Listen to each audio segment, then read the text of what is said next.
Bonjour chers amis boursicotteurs, j'espère que vous allez bien. Aujourd'hui, je vous parle de la start-up québécoise Taiga Motors qui fabrique des motoneiges et des motomarines électriques et qui devrait faire son entrée en bourse sous peu via un SPAC. Pour ceux qui ne savent pas qu'est-ce qu'un SPAC et qui n'ont aucune idée de qu'est-ce que l'entreprise Taiga Motors, cette vidéo devrait vous éclairer. Je vais vous expliquer qu'est-ce que Taiga, son processus d'entrée en bourse, sa valorisation et je termine en vous donnant mon opinion sur l'entreprise. Taiga a été fondée en 2015 par 3 étudiants en génie mécanique et électrique de l'université McGill, Paul Achard, Samuel Bruno et Gabriel Bernatchez. Ce qui a commencé comme étant au départ un projet universitaire s'est transformé avec le temps en entreprise dont l'objectif est de participer à la transition énergétique en fabriquant des produits de transport récréatif électriques pouvant outrepasser les performances de leur équivalent à essence et ce à prix compétitif. Vous vous demandez peut-être la raison pour laquelle ils sont les premiers à s'être lancés, principalement parce qu'il s'agit d'un projet complexe qui nécessite le développement de A à Z d'un nouveau produit, du moteur en passant par le système d'entraînement, la batterie, le système de refroidissement jusqu'au châssis. Tout doit être reconceptualisé pour créer un nouveau produit électrique. Il ne s'agit absolument pas d'insérer une batterie dans une motoneige conventionnelle, loin de là. Le meilleur parallèle qu'on peut faire d'ailleurs, c'est avec les automobiles électriques. Construire une voiture électrique demande à ce qu'un produit, un nouveau produit, soit développé dans son entièreté. C'est pour cette raison d'ailleurs que les constructeurs automobiles originaux ont de la difficulté à entrer dans le marché et compétitionner avec Tesla. C'est une entreprise exigeante en capital humain et financier et qui, à court terme, pèse lourdement sur les finances de l'entreprise qui fait le saut de l'essence vers l'électrique. Alors, au cours des 5 dernières années, l'équipe de Taiga a développé 2 produits qui sont prêts à faire leur entrée sur le marché. Le premier produit développé est une motoneige qui est disponible en 3 modèles qui peuvent être déjà précommandés sur leur site internet en vue d'une livraison à l'hiver 2021-2022. L'Eco, l'Atlas et le Nomade sont les premiers modèles de motoneige 100% électriques et les performances sont impressionnantes. Le modèle le plus performant fait 0-100 en 2,9 secondes, détient l'équivalent de 180 chevaux vapeur de puissance, une vitesse maximale de 160 km/h et une autonomie de 140 km pour une machine qui pèse autour de 600 livres. Sans compter que le torque est instantané comparativement au motoneige à essence. Le Nomade, qui se veut le modèle le plus robuste des 3, peut remorquer jusqu'à 1100 livres de charge. Ce sont donc des machines très performantes lorsque comparées à leurs compétiteurs à essence et en plus, elles ne produisent aucun bruit ni aucune odeur désagréable. Pour ce qui est du temps de rechargement, on parle d'une recharge à 80% en 20 minutes avec une borne à chargement rapide de niveau 3, de 2 heures lorsqu'on se charge sur le 240 volts conventionnel qu'on a à la maison et d'une dizaine d'heures sur le 120 volts. Non seulement Taiga a réussi à électrifier la motoneige, mais elle l'a aussi amené au 21e siècle. Les motoneiges Taiga sont munis d'un logiciel permettant de mettre à jour le système à travers le nuage, comme pour les Tesla. Si vous avez un problème, votre motoneige peut être diagnostiqué à distance à partir de chez vous ou de où vous vous trouvez sans que vous ayez à vous déplacer. En plus, à partir de votre téléphone, vous pouvez configurer votre motoneige en fonction de votre profil de conducteur pour utiliser pleinement les performances de la machine ou les limiter si nécessaire. Il faut dire aussi qu'un véhicule électrique demande beaucoup moins d'entretien qu'un véhicule à essence dont le moteur baigne dans l'huile. Le groupe motopropulseur électrique est garanti 3 ans ou 10 000 km sans qu'aucun entretien ne soit requis. Mais là, je vous entends déjà, 140 km d'autonomie, c'est ridicule. Moi, je fais des journées de 200 ou 300 km de skidoo par jour. À moins 30 degrés Celsius, la batterie doit perdre 50% de son autonomie. En plus, il n'y a aucune borne de recharge pour les motoneiges, alors que des stations d'essence, il y en a partout. Bon, parlons-en. D'abord, je me suis rendu sur le site de l'ISMA, soit l'International Snowmobile Manufacturers Association, pour aller m'enquérir de quelques statistiques sur la pratique de l'activité. Selon l'ISMA, le randonneur qui sort en motoneige pour la journée parcourt en moyenne de 30 à 75 000 par jour, soit de 50 à 120 km. Par contre, pour ceux qui s'adonnent à des randonnées échelonnées sur 2 jours ou plus, la distance quotidienne moyenne parcourue est entre 100 et 150 000, ce qui dépasse sans contredit l'autonomie des motoneiges Taiga. Pour ce qui est du froid et de la préservation des capacités de la batterie, Taiga a installé un système de contrôle thermique de la batterie qui la chauffe afin qu'elle conserve son efficacité lors de temps froids. Prenons un exemple. Vous vous rendez à votre chalet, il annonce moins 30 ou moins 40 durant la nuit. Si vous branchez votre motoneige sur le 120 durant la nuit, à la manière d'un chauffe-bloc pour les voitures, votre motoneige sera prête à partir directement lorsque vous le serez vous-même le lendemain matin. Si vous n'avez pas d'électricité à votre chalet et que vous ne pouvez pas brancher votre motoneige, le lendemain matin, lorsque vous serez prêt à partir, le système de gestion thermique s'activera pour chauffer la batterie avant le décollage afin d'en assurer sa préservation et pour qu'elle puisse offrir des performances optimales. C'est une procédure qui prend quelques minutes et qui ne consomme que de 1 à 5 % de la charge de la batterie. Les voitures électriques ont moins d'autonomie en hiver, non pas parce que les températures froides affectent dramatiquement la batterie, mais principalement parce que la batterie est beaucoup plus sollicitée qu'en été pour chauffer l'habitacle, dégivrer les fenêtres, chauffer les bancs, etc. Or, sur une motoneige, aucune énergie n'est utilisée pour ce genre de choses. En ce sens, les motoneiges peuvent conserver leur autonomie malgré les températures froides. Alors, retournons à l'utilisation maintenant. C'est clair que le gars qui fait des randonnées de fin de semaine à 200 ou 300 km par jour, ce n'est pas vraiment la machine pour lui. De toute façon, Taiga ne vise pas le marché des motoneigistes de sentier pour l'instant. Son marché, c'est celui des exploitants de montagnes de ski et celui des motoneigistes de soir de semaine ou du dimanche. Aspen Snowmass au Colorado est un pionnier en la matière parce qu'il utilise les produits Taiga depuis un bon bout déjà. Les installations des exploitants de montagnes de ski permettent une recharge rapide avec l'installation de bornes de recharge niveau 3 accessibles en permanence. Les coûts d'entretien des machines sont réduits et ceci permet à l'entreprise d'atteindre des cibles de réduction de gaz à effet de serre tout en polissant par le fait même son image de marque. Avec plus de 470 montagnes de ski aux États-Unis, 291 au Canada, 3778 en Europe et une moyenne de 10 motoneiges par montagne, on parle d'un marché d'un peu plus de 45 000 motoneiges qui devront éventuellement être remplacés. Pour ce qui est des particuliers, Taiga vise tout d'abord les gens qui utilisent leur motoneige pour se rendre à leur chalet ou pour faire de courtes randonnées près de la maison. Selon l'ISMA toujours, 50 % des gens qui pratiquent la motoneige partent directement de leur domicile pour aller en randonnée. Pour la majorité de ces gens, leur domicile agit comme un point d'ancrage à partir duquel ils se déplacent dans un rayon de X kilomètres, mais toujours pour revenir à la maison une fois la randonnée terminée.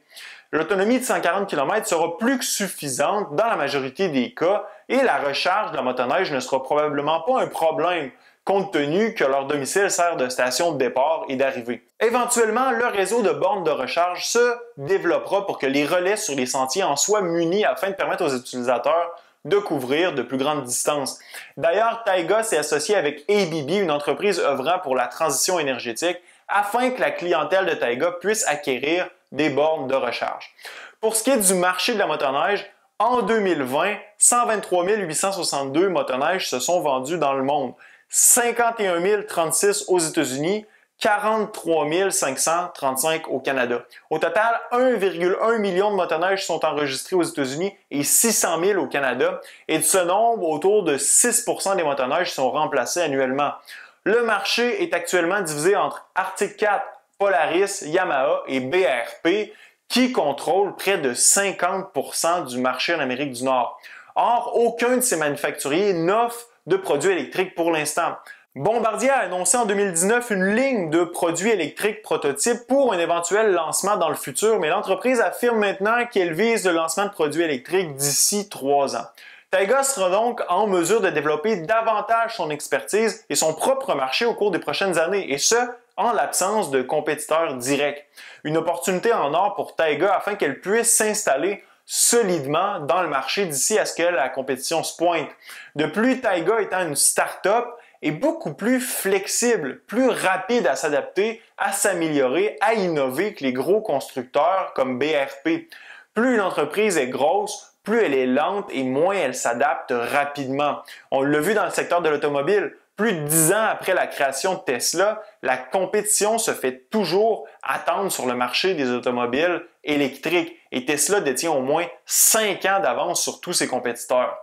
Est-ce que le même phénomène se reproduira avec Taiga?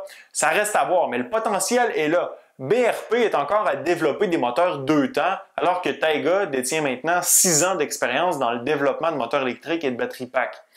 Taiga s'est aussi lancé dans le développement d'une moto marine électrique, le Orca, qui est offert en 2 modèles, soit le Sport et le Performance. Encore une fois, les performances sont impressionnantes. 104 km/h de vitesse maximale, un équivalent de 180 chevaux-vapeur, une autonomie de 60 km ou 2 heures, et elle possède les mêmes technologies que la motoneige comme la mise à jour infonuagique, le GPS intégré, le chargement rapide, aucun entretien, etc.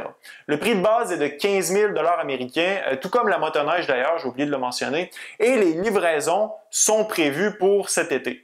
Le potentiel pour ce produit est à mon avis beaucoup plus grand que celui de la motoneige. Ce sont des machines qui peuvent être utilisées partout où il fait chaud, contrairement à la motoneige où ça se limite aux zones nordiques. Des changements importants dans les réglementations locales risquent aussi d'accélérer la transition des produits à essence vers les produits électriques sur les plans d'eau. Maintenant qu'une alternative électrique est disponible, je ne serais pas surpris de voir de plus en plus d'associations de lacs ou de municipalités interdire les embarcations à essence pour préserver la qualité de l'eau et diminuer le bruit sur les plans d'eau. Ce produit vise ce genre de marché. Rappelez-vous que 2 heures d'autonomie, c'est long. On parle de 2 heures à rouler sans arrêt. Or, la majeure partie du temps, les gens ont l'habitude de passer l'après-midi sur leur embarcation, de se rendre à un endroit, puis de chiller au soleil, etc. Puis la recharge peut se faire sans problème directement au quai des Marinas ou à partir des installations électriques du chalet. Pour ceux qui s'inquiètent du mariage entre eau et électricité, ne vous inquiétez pas, c'est 100% sécuritaire. En 2020, seulement aux États-Unis, 82 000 motomarines ou Personal Watercraft en anglais se sont vendues. À l'échelle mondiale, c'est encore une fois BRP qui domine avec environ 60% du marché total, puis vient Yamaha et Kawasaki. Alors vous comprenez que Taiga s'en va en guerre contre BRP et que ça risque de tourner en guerre fratricide. Dans tout ça, il y a clairement un risque politique qu'il ne faut pas négliger. On aura probablement l'occasion d'en reparler dans un prochain vidéo. D'entrée de jeu, vous devez comprendre que Taiga, c'est une entreprise qui débute sa production, qui n'a aucun revenu et qui, bien évidemment, ne fait aucun profit. Sur mon échelle de risque allant de 1 à 10, 1 étant Apple que je juge peu risqué, Taiga est comme 8 sur 10. Les probabilités que l'entreprise échoue sont plus élevées que les probabilités qu'elle réussisse. Taiga, qui est actuellement toujours à l'étape d'une production artisanale, entre en bourse pour financer le développement de ses produits, mais surtout pour financer la construction d'une usine de production permettant de passer d'une capacité de 2000 unités, qu'offre actuellement son centre de développement de Montréal, à 60 000 unités lorsque l'usine sera terminée et qu'elle tournera à fond de train d'ici 2025. Taiga entre en bourse via un SPAC, un Special Purpose Acquisition Company. Expliquer simplement, un SPAC, c'est une entreprise chèque en blanc qui n'a aucune opération, aucun revenu, aucun profit et dont le seul objectif est d'acquérir des parts d'une entreprise privée pour faciliter son entrée en bourse. Le processus est simple. Prenez par exemple Taiga. Un groupe d'investisseurs crée une entreprise s'appelant Canaccord Genuity Growth 2 Corp. L'entreprise fait son entrée en bourse et émet 33 350 000 actions à 3 $ l'action pour lever un peu plus de 100 millions de dollars. Pourquoi une entreprise chèque en blanc? Parce que les investisseurs qui achètent l'IPO, l'entrée en bourse, remettent leur argent à ces investisseurs qui ont le mandat d'aller acheter on ne sait quoi pour on ne sait combien. Des fois, le deal peut être excellent, d'autres fois, ça peut être affreux. Cependant, les investisseurs peuvent toujours se retirer avec leur mise initiale de 3 $ lorsqu'un deal est conclu. Pour Taiga, le SPAC à travers lequel se fera l'acquisition est CGGZ.UN. Initialement, les gestionnaires du SPAC avaient pour objectif d'acquérir une entreprise de Marie-Jeanne. Quand je vous dis que vous ne savez pas dans quoi vous embarquez quand vous achetez un SPAC, eh bien, on le voit avec CGGZ. Les SPAC sont aussi des machines à rumeurs. Les gens achètent sur une rumeur d'un deal potentiel alors qu'ils ne savent même pas s'il aura lieu et quelles seront les conditions du deal.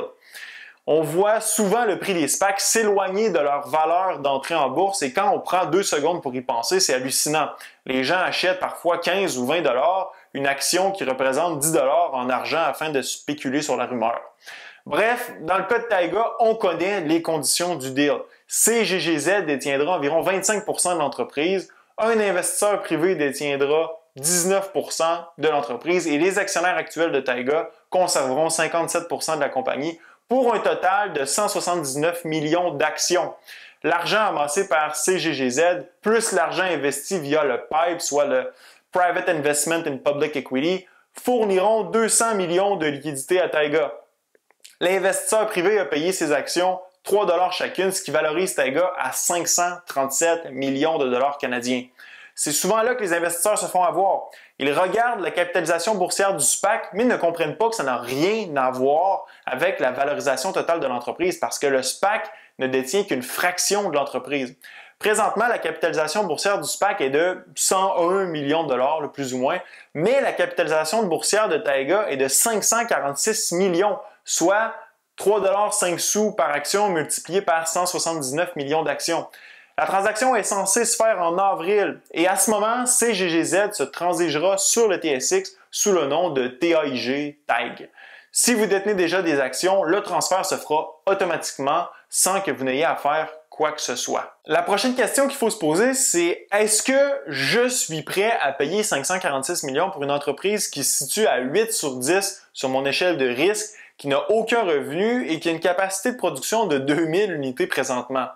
Ma réponse, sans faire de détour, c'est oui. À mon avis, Taiga est une entreprise innovante qui a maintenant les moyens de ses ambitions avec le financement qu'elle a obtenu en entrant en bourse. C'est clair que le futur du transport récréatif est électrique et j'ai bon espoir qu'en entrant dans le marché maintenant, Taiga pourra développer une expertise qui lui donnera une avance sur ses compétiteurs.